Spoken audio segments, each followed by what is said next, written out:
యేసుక్రీస్తు అని ఆ కేవలం ఈ లోక సంబంధమైన ధనధాన్యాల వైపు చూపించకండి.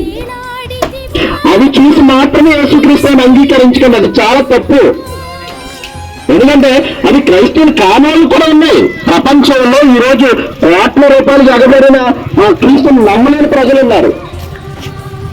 కానీ క్రీస్తుని మనం ఆలోచించవలసింది, క్రీస్తుని అంగీకరించవలసింది, క్రీస్తుని మనం ప్రకటించవలసింది ఒకటేనండి.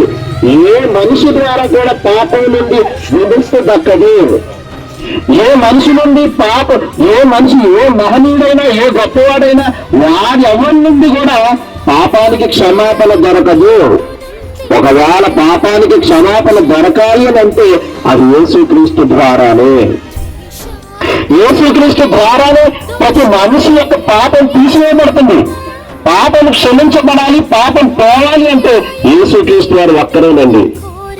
ఎందుకు అంత తెగించి మాట్లాడుతున్నారు యేసుక్రీస్తు వారి గురించి? యేసుక్రీస్తు వారి ద్వారానే పాపం పోతుందని ఎలా చెప్తున్నారని అంటే, మసి అంటుకున్న ముఖానికి మసిగుడ్డతో తుడుచుకుంటూ పోదండి. మీరు గమనించండి, మసి ముఖానికి అంటుకుంటే మసిగుడ్డతో తుడుచుకుంటూ పోదు, మంచి గుడ్డతో తుడవాలి. అలాగే ఒక పాపం చేసిన వాడు పాపం పోవాలి అంటే పాపం చేసినవాడు పాపం పోగొట్టలేరు. పాపం చేయని పవిత్రుడు, పాపం చేయని పరిశుద్ధుడు మాత్రమే పాపని క్షమించగలడు. ఆ పాపం చేయని పరిశుద్ధుడు యేసుక్రీస్తు వారండి.